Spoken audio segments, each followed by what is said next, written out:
C N channel ಹುಟ್ಟಿದ ದಿನದಿಂದ ನಾನು ನೋಡಿದ್ದೇನೆ. ನೀವು ಜೊತೆಯಲ್ಲಿದ್ದೀರಾ? ನಾನು ಜೊತೆಯಲ್ಲೇ ಬೆಳೆದಿದ್ದೇನೆ.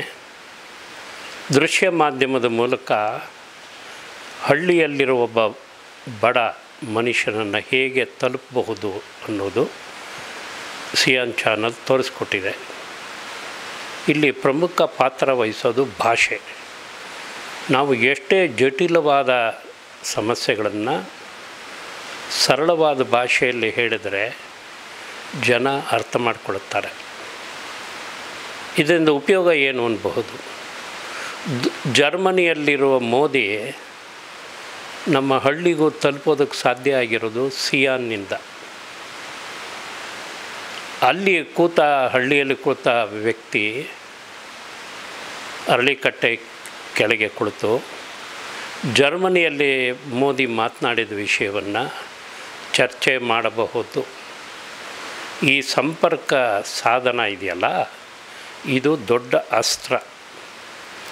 ಯಾಕೆ ಅಸ್ತ್ರ ಅಂದರೆ, ಮೋದಿ ಹೇಳುವ ಮಾತುಗಳನ್ನು ನೆಹರು ಹೇಳಿದರು, ಇಲ್ಲ ಅಂತ ಹೇಳಲ್ಲ. ಆದರೆ ನೆಹರು ಮಾತು ಹಳ್ಳಿಯನ್ನು ತಲುಪ್ತಾ ಇರಲಿಲ್ಲ. 5 ವರ್ಷಕ್ಕೊಮ್ಮೆ ಚುನಾವಣೆ ನಡೆದಾಗ ನೆಹರು ಬಂದು ಹೋಗೋರು. ಅವಾಗ ಎಲ್ಲಿಗೆ ಬರೋರು?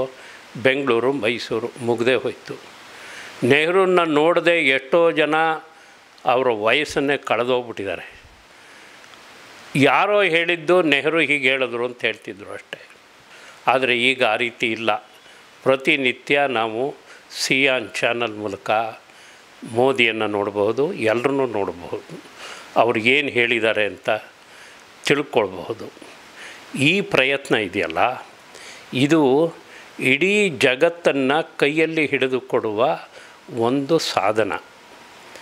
ಇದರಿಂದ ಉಪಯೋಗ ಏನು ಅನ್ನಬಹುದು.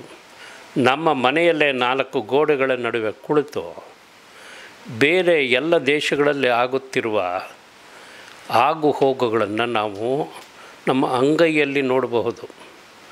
ಈ ಸಾಧನವನ್ನು ಹೇಗೆ ಬಳಸ್ಕೋಬೇಕು ಅನ್ನೋದು ಬಹಳ ಮುಖ್ಯ.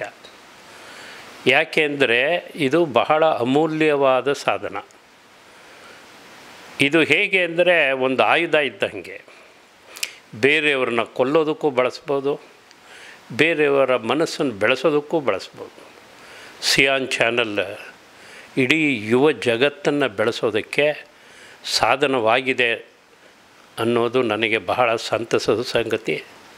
ಇದಕ್ಕೆ ಹೆಚ್ಚು ಜನ ಸಬ್ಸ್ಕ್ರೈಬರ್ಸ್ ಆಗಿ ಅವರಿಗೆ ಇನ್ನೂ ಹೆಚ್ಚಿನ ಉತ್ಸಾಹ ನೀಡಬೇಕು ಅಂತ ಕೇಳ್ಕೊಳ್ತೇನೆ. Thank you sir. ಎಸ್.